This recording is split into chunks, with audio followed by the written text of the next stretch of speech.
मन, वीर्य और प्राण तीनों का एक कनेक्शन है, एक ही कनेक्शन है। अगर हमारा वीर्य ब्रह्मचर्य ठीक है तो मन शांत और एकाग्र रहेगा और प्राण बलवान और सूक्ष्म रहेंगे।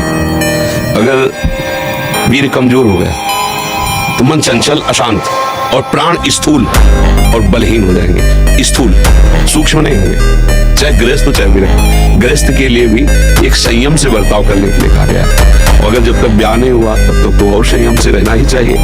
अगर हम लोग वीर्य का महत्व समझने लगे, ब्रह्मचर्य का, तो हमारा जीवन काफी संकटों से निवृत्त हो सकता है। अध्यात्म शक्ति वीर्य से ही प्रकट होती है। जब हम ब्रह्मचर्य से रहते हुए भजन करते हैं, मान लो गृहस्थी में भगवान कश्यप जी 10,000 वर्ष तक ब्रह्मचर्य रहे। फिर उन्होंने माता विनिता के गर्भ में, जानते कौन पैदा हो? भगवान गरुड़ जी पैदा हो। कितने बलशाली, भगवान के वाहन, पूरे विश्व ब्रह्मांड को अपने एक पंखे में रख के उड़ सकते हैं। 10,000 वर्ष भजन किया तो फिर गरुड़ जी पैदा हो।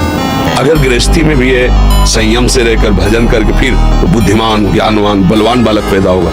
मुझे लगता है ब्रह्मचर्य की तरफ से हमारे समाज की दृष्टि हटती चली जा रही है। मनोरंजन के भाव में वो ब्रह्मचर्य, इसलिए हमारा मन शांत। बोलो अब इस समय आप यौवन अवस्था में, इस समय तो उत्साह रग रग में रहता है, नहीं चेतना रग रग में रहती है। हम नए बच्चों को देखते हैं उत्साहहीन, मतलब जैसे डिप्रेशन में हो, चेहरा देखकर ऐसा लगता है जैसे परेशान हो।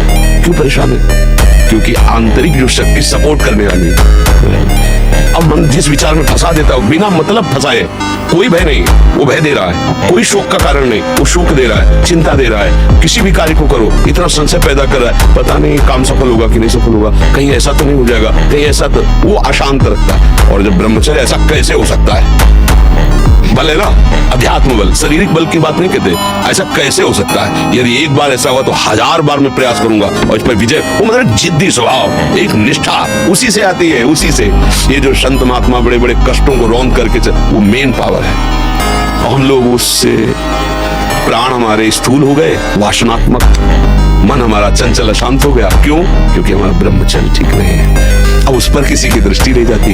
तो ब्रह्मचर्य कैसे ठीक हो? हमारा संग ठीक नहीं, हमारा भोजन ठीक नहीं, हमारा दृश्य ठीक नहीं, हमारा श्रवण ठीक नहीं, गंदी बातें देखे, गंदी बातें सुने, गंदा विचार आए, गंदी क्रियाएं करें, फिर ब्रह्मचर्य कैसे रहा जा सकता है? अगर सुधार करो तो अभी बहुत बढ़िया समय है, कोई ज्यादा अवस्था तो हो नहीं गई। ब्रह्मचर्य का सुधार करो। हम सबसे कहते हैं व्यायाम करो। बिना शरीर को थकाए ब्रह्मचर्य को पचाया नहीं जा सकता। जैसे दंड बैठक, दौड़ भाग, व्यायाम किया, फिर आप भले गृहस्थ हो, फिर दिन भर कार्य करते रहो। 30 मिनट तो पूरे शरीर को ऐसा व्यायाम में रखो, पसीना पसीना हो जाए।